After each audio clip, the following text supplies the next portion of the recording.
SEO, SEM বা affiliate marketing এর ক্ষেত্রে কিওয়ার্ড খুবই গুরুত্বপূর্ণ একটা বিষয়।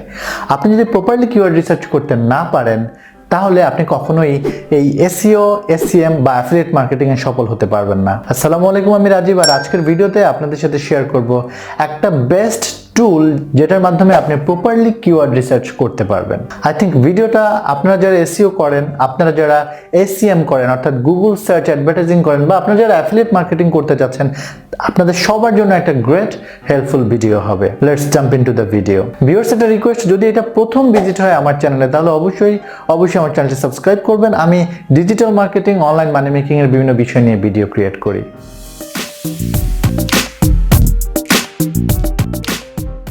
কিওয়ার্ড রিসার্চ করার ক্ষেত্রে আপনাকে দুটো জিনিস মাথায় রাখতে হবে।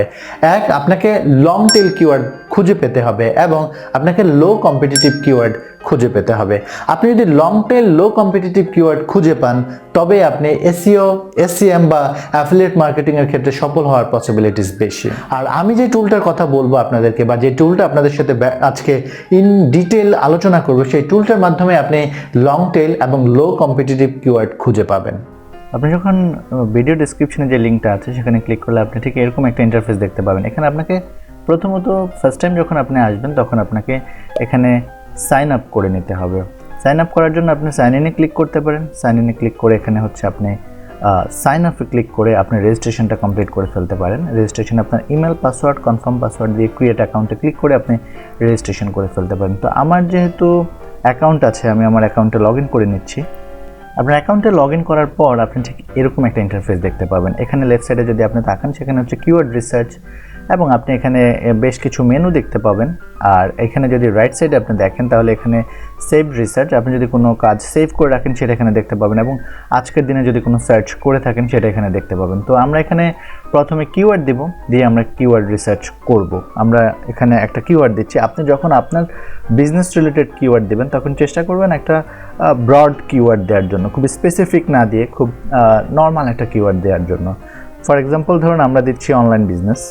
কিওয়ার্ড দেওয়ার পর আপনি এখানে সার্চ লোকেশন যে অপশনটা আছে, এখানে একটা অ্যারো বাটন আছে, এখানে ক্লিক করলে আপনি কান্ট্রি সিলেক্ট করে দিতে পারবেন। ধরুন আপনি বাংলাদেশের হলে বাংলাদেশ দিতে পারেন।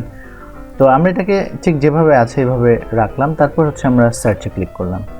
সার্চে ক্লিক করার পর এটা আমাদেরকে কিছু কিওয়ার্ড দিবে, যেখানে হচ্ছে নর্মালি 50টা কিওয়ার্ড ওরা এখানে শো করে, টপ 50। এবং আপনি এখানে দেখতে পাচ্ছেন যে অনলাইন বিজনেস প্রায় 1,65,000 মান্থলি সার্চ ভলিউম আছে। এই ডেটাগুলো আসে হচ্ছে মূলত গুগল কিওয়ার্ড প্ল্যানার থেকে। এটা হচ্ছে ট্রেন্ড ভলিউম, অর্থাৎ বছরের কোন মাসে কত কী পরিমাণ সার্চ পড়লো। আর এটা হচ্ছে যদি আপনি গুগল অ্যাডভার্টাইজ করতে চান এই কিওয়ার্ডে তাহলে আপনাকে প্রত্যেকবার পার ক্লিকে কত টাকা দিতে হবে আর এখান থেকে আপনি এক্সপেক্টেড কত টাকা রিটার্ন করতে পারেন। ওয়ার্ড হচ্ছে মূলত কয়টা কিওয়ার্ড রয়েছে এখানে, যেমন অনলাইন বিজনেস 2টা কিওয়ার্ড রয়েছে, 2টা ওয়ার্ড রয়েছে, নট কিওয়ার্ড। আর ডিফিকাল্টি হচ্ছে মূলত এটাকে র্যাঙ্কিং করা কতটা ডিফিকাল্ট বা কতটা হার্ড সেই জিনিসটা এখানে দেখাচ্ছে। So very simple and easy to use. আর এখানে আমরা যে কাজটা প্রথমে করবো সেটা হচ্ছে কিওয়ার্ড রিসার্চের ক্ষেত্রে একটা জিনিস আপনাকে মাথায় রাখতে হবে, সেটা হচ্ছে আপনি যদি খুব ব্রড কিওয়ার্ডে যান এটা অনেক ডিফিকাল্ট এবং অনেক বেশি যারা জায়ান্ট আছে তারা হচ্ছে মূলত এই কিওয়ার্ডগুলো নিয়ে কাজ করে। সো আমাদেরকে যেগুলো টপ সার্চ ভলিউম আছে এ ধরনের কিওয়ার্ডকে অ্যাভয়েড করতে হবে। আমরা যেটা করবো সেটা হচ্ছে আপনি যদি এখানে তাকান ফিল্টার একটা অপশন রয়েছে, এখানে ক্লিক করবেন। ক্লিক করার পর আপনি এখানে ম্যাক্সিমাম এবং মিনিমাম মান্থলি সার্চ যেটা আছে, এটা হচ্ছে মিনিমাম সার্চে আমরা দিলাম হচ্ছে 70 এবং ম্যাক্সিমামে আমরা দিলাম হচ্ছে 500।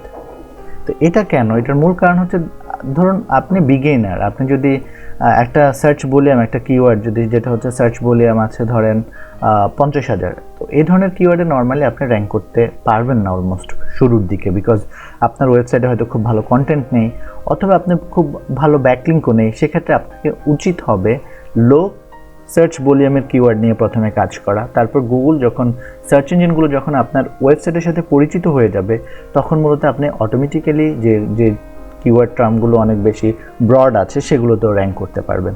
সো আমি এটাকে বেটার মনে করছি। এখন আপনার যদি মন চায় আপনি এখানে 5,000ও দিতে পারেন, নো প্রবলেম। বাট আমার কাছে মনে হচ্ছে 70 থেকে 500-র মধ্যে যে কিওয়ার্ডগুলো এগুলো নিয়ে যদি কাজ করেন খুব ইজিলি র্যাঙ্ক করতে পারবেন, আই বিলিভ দিস। তো এখানে আপনি দেখতে পাচ্ছেন যে আমরা অটোমেটিক ফিল্টার করে ফেলছি এবং আপনি চাইলে কোনো কিওয়ার্ডও আপনি ফিল্টার করতে পারেন। যেমন হচ্ছে আমরা ওই ধরনের কিওয়ার্ডগুলোকে রাখতে চাচ্ছি যেগুলোতে হচ্ছে ধরেন বিজনেস রয়েছে, এটা অটোমেটিক্যালি ওই কিওয়ার্ডগুলোকে ফিল্টার করে ফেলবে। সো আমরা কিওয়ার্ড ফিল্টার এখন না করি। আপনি ধরুন আপনি যদি হয়তো ব্যাগ নিয়ে কাজ করছেন, সেক্ষেত্রে হয়তো আপনি লেদার বিভিন্ন ক্যাটাগরি ওয়াইজ সেটাকে ফিল্টার করে সে ধরনের কিওয়ার্ডগুলোকে সিলেক্ট করে কাজ করতে পারেন। তো এটাকে আমরা এভাবে রাখলাম। এখন আমি যেটা করব সেটা হচ্ছে আমার অ্যাকচুয়ালি দরকার হচ্ছে লং টেল কিওয়ার্ড, বিকজ আমরা সবাই জানি যে লং টেল কিওয়ার্ড র্যাঙ্কিং করা অনেক ক্ষেত্রে অনেক বেশি ইজি। তো লং টেল কিওয়ার্ড সিলেক্ট করার জন্য আমরা এখানে নাম্বার অফ কিওয়ার্ডসের জায়গায় যেটা এখানে একটা বাটনে ক্লিক করব, তারপর আমরা দেখতে পাচ্ছি যে 8টা ওয়ার্ড রয়েছে এমন কিওয়ার্ড যেটা রয়েছে best online business to start with no money, এরকম একটা কিওয়ার্ড যেটা আসলে 8টা কিওয়ার্ড রয়েছে এবং monthly search volume 260, good enough. তো ধরুন আমরা এই how to start up an online business এই ধরনের কিওয়ার্ড নিয়ে কাজ করলে আপনি খুব ইজিলি র্যাঙ্কিং করতে পারবেন। বিজনেস বা অনলাইন বিজনেসটা অনেক হার্ড একটা কিওয়ার্ড, অনেক টাফ র্যাঙ্কিং করা, কিন্তু আপনার ক্ষেত্রে আপনি দেখবেন যে অনেক ইজি কিওয়ার্ড আপনি এখানে পেয়ে যাবেন। এখন এরপর আমরা যে কাজটা করব সেটা হচ্ছে আমরা এখানে ফিল্টারের মাধ্যমে লং টেল কিওয়ার্ড সিলেক্ট করে ফেলবো। এরপর আমরা লং টেল যে কিওয়ার্ডগুলো রয়েছে সেগুলোকে ইভ্যালুয়েট করতে চাইবো। আমরা ইভ্যালুয়েশন বা ইভ্যালুয়েট যে অপশনটা আছে এখানে ক্লিক করব। ক্লিক করার পর আমরা কমপ্লিট ওই কিওয়ার্ড রিলেটেড আরও ডিটেল ডাটা পেয়ে যাব এবং ওই ডাটাগুলো দেখে ডিসাইড করতে হবে যে ওই কিওয়ার্ড নিয়ে আমরা কাজ করব কি না। তো এখানে যদি আপনি তাকান তাহলে দেখতে পাচ্ছেন যে এটা সামহাট হাই কম্পিটিশন দেখাচ্ছে, বিকজ আমি আগেই বলেছি যে অনলাইন বিজনেস রিলেটেড কিওয়ার্ডগুলো একটু ডিফিকাল্ট র্যাঙ্ক করা। এখানে আপনার কিওয়ার্ডটা দেখাবে, তারপর হচ্ছে search volume, trend, keywords, search trends, কী পরিমাণ সার্চ পড়ছে, এটা হচ্ছে গুগল ট্রেন্ডস থেকে এই ডাটাগুলো আসে। এখানে হচ্ছে ফেসবুক, টুইটার এবং গুগল প্লাসে কোনো পিন্টারেস্টে কোনো শেয়ার হয়েছে কিনা সেই জিনিসটা এখানে আপনাকে দেখাচ্ছে এবং ডোমেইন স্টার্টিং টপ 10 ইউআরএলস সেটা এখানে দেখাচ্ছে। এরপর হচ্ছে মূলত ইউআরএল, টাইটেল এবং ডেসক্রিপশন H1 ট্যাগে কিওয়ার্ডটা আছে কিনা সেই ধরনের কিওয়ার্ডগুলোকে এখানে সেই ধরনের ওয়েবসাইটগুলোকে এখানে দেখাচ্ছে। তো এখানে আপনি দেখতে পাচ্ছেন অ্যাভারেজ ব্যাকলিঙ্ক রয়েছে 4800, যে পেজগুলো ফার্স্ট টপ 10-এ যে পেজগুলো আছে এগুলোর ব্যাকলিঙ্কের সংখ্যা এরকম। তো এটা আসলে একটা হাই কম্পিটিটিভ কিওয়ার্ড। এখন আমাদের যে জিনিসটা খুঁজতে হবে এখানে সেটা হচ্ছে টপ 10 যে র্যাঙ্কিং রয়েছে গুগলের, এখানে যে 10টা রেজাল্ট দেখাচ্ছে সেখানে আমাদেরকে দেখতে হবে যে 50-এর নিচে পেজ অথরিটি বা ডোমেইন অথরিটি আছে কিনা কোনো পেজের। বিকজ আপনি যখন দেখবেন যে পেজ অথরিটি 100, ডোমেইন অথরিটি 100 অথবা 90 অথবা 80, সেক্ষেত্রে আপনার জন্য ওই কিওয়ার্ডগুলো সিলেক্ট করা কোনোভাবেই ঠিক হবে না অ্যাজ এ বিগিনার হিসাবে। বা আপনার পেজে যদি ডোমেইন অথরিটি থেকে থাকে ওয়েবসাইটে, পেজে যদি পেজ অথরিটি থেকে থাকে গুড এনাফ, তখনই আপনি ওই কিওয়ার্ডটাকে নিয়ে কাজ করতে পারেন। তো আমরা যেটা করব সেটা হচ্ছে আমরা দেখব যে আসলে টপ 10 যে রেজাল্টগুলো আছে সেখানে কোনো রেজাল্ট আছে কিনা যেটা আসলে ডোমেইন অথরিটি, পেজ অথরিটি 50-এর নিচে। তো এক্ষেত্রে দেখতে পাচ্ছি যে আমরা এই একটা 9 নম্বরে যে রেজাল্টটা আছে সেটা আসলে পেজ অথরিটি, ডোমেইন অথরিটি তুলনামূলক কম আছে। এরপর আমরা যেটা দেখব সেটা হচ্ছে মূলত যেই পেজটা আমরা যেই কিওয়ার্ডটা আমরা সিলেক্ট করলাম সেটা হচ্ছে এখানে আপনি দেখতে পাচ্ছেন যে ফেসবুকে কতটা শেয়ার এবং কমেন্ট কতগুলো আছে সেই জিনিসটা আমাদেরকে এখানে দেখাচ্ছে। এরপর আমরা একটু জুম আউট করে নিব এবং এখানে চেক করব যে এখানে বেশ কিছু চমৎকার ম্যাট্রিক্স দেওয়া আছে, ইউআরএল, টাইটেল, ডেসক্রিপশন, H1 ওয়ার্ডস।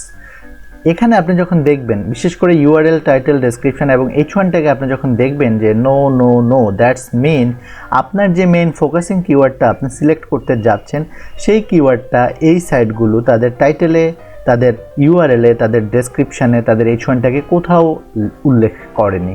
তার মানে হচ্ছে আপনি যখনই দেখবেন নো নো নো, তার মানে হচ্ছে আপনার এই কিওয়ার্ডটা যদি আপনি আপনার পেজের টাইটেলে, ডেসক্রিপশানে, ইউআরএলে এবং H1 ট্যাগে ব্যবহার করেন সেক্ষেত্রে আপনার ওয়েবসাইটটাকে আপনি র্যাঙ্ক করার একটা পসিবিলিটিস আছে। এছাড়া আরেকটা গুরুত্বপূর্ণ মেট্রিক্স হচ্ছে মূলত ওয়ার্ডসে আপনি চেক করবেন আসলে এই ওয়ার্ডটা অর্থাৎ এই পেজগুলো যাদের এই ফার্স্ট পেজে আছে তাদের পেজগুলোতে কতগুলো ওয়ার্ড আছে। সো এক্ষেত্রে আপনি যদি এদের চেয়ে বেশি কিওয়ার্ড লিখে, এদের চেয়ে বেশি ওয়ার্ড লিখে, ওয়ার্ড লিখে আপনার পেজটাকে ডিজাইন করেন, ডেকোরেট করেন, তাহলে আপনার ওয়েবসাইটটা আপনি র্যাঙ্কিং করার একটা পসিবিলিটিস আছে। সো ফাইনালি আমাদেরকে কিছু জিনিস মাথায় রাখতে হবে। আমরা এই কিওয়ার্ড রিসার্চ টুলটা নিয়ে যখন কাজ করব বা যে কোনো টুল নিয়ে যখন কাজ করব, তখন আমাদের কিওয়ার্ড রিলেটেড কিছু টিপস আমাদের মাথায় রাখতে হবে। এর মধ্যে প্রথম যেটা, সেটা হচ্ছে একটা লো সার্চ ভলিউমের কিওয়ার্ড আমাদেরকে খুঁজে বের করতে হবে। তার মানে হচ্ছে 70 থেকে যদি 500-র মধ্যে আপনি একটা কিওয়ার্ড সিলেক্ট করেন যেটার অ্যাটলিস্ট 70 থেকে 500 মান্থলি সার্চ ভলিউম আছে, সেই কিওয়ার্ডগুলো আপনি সিলেক্ট করতে পারেন। সেকেন্ড হচ্ছে মূলত আপনাকে লং টেল কিওয়ার্ড সিলেক্ট করতে হবে, অ্যাটলিস্ট 4 to 5 ওয়ার্ডস আছে, এবং এর চেয়ে বেশি হলে আরও বেটার। সো কিওয়ার্ড সিলেক্ট করতে হলে আমাদেরকে 4 থেকে 5টা ওয়ার্ড আছে বা 5-এর বেশি ওয়ার্ড আছে এরকম একটা কিওয়ার্ড সিলেক্ট করতে হবে। এবং সিলেক্টেড কিওয়ার্ড যেটা আমরা সিলেক্ট করব সেটাতে টপ 10 যে রেজাল্টগুলো আছে সেগুলো ডোমেন অথরিটি, পেজ অথরিটি যাতে কম থাকে সেই জিনিসটা আমরা দেখব, যে সেরকম একটা কিওয়ার্ড সিলেক্ট করব যাদের পেজ অথরিটি টপ 10 যারা যে রেজাল্টগুলো গুগল শো করছে সেখানে পেজ অথরিটি বা ডোমেন অথরিটি কম আছে, এবং ইউআরএলটা তাদের ইউআরএল, টাইটেল, ডেসক্রিপশন এবং H1 ট্যাগে তারা ওই ফোকাসিং কিওয়ার্ডটা ব্যবহার করেনি, এরকম একটা কিওয়ার্ড যদি আমরা সিলেক্ট করতে পারি এবং আমরা যদি প্রপারলি কিছু ব্যাকলিঙ্ক ক্রিয়েট করতে পারি এবং আমাদের পেজটাকে যদি আমরা ওয়েল ডেকোরেট করতে পারি, সেক্ষেত্রে আমাদেরকে গুগল সার্চে র্যাঙ্কিং করা অনেক ক্ষেত্রেই ইজি হয়ে যাবে। ভিউয়ার্স, আপনি যদি পুরো ভিডিও দেখে থাকেন তাহলে আপনি নিশ্চিত যে আপনি কিওয়ার্ড রিভিউলার দিয়ে লং টেল লো কম্পিটিটিভ কিওয়ার্ড খুঁজে পেতে পারেন।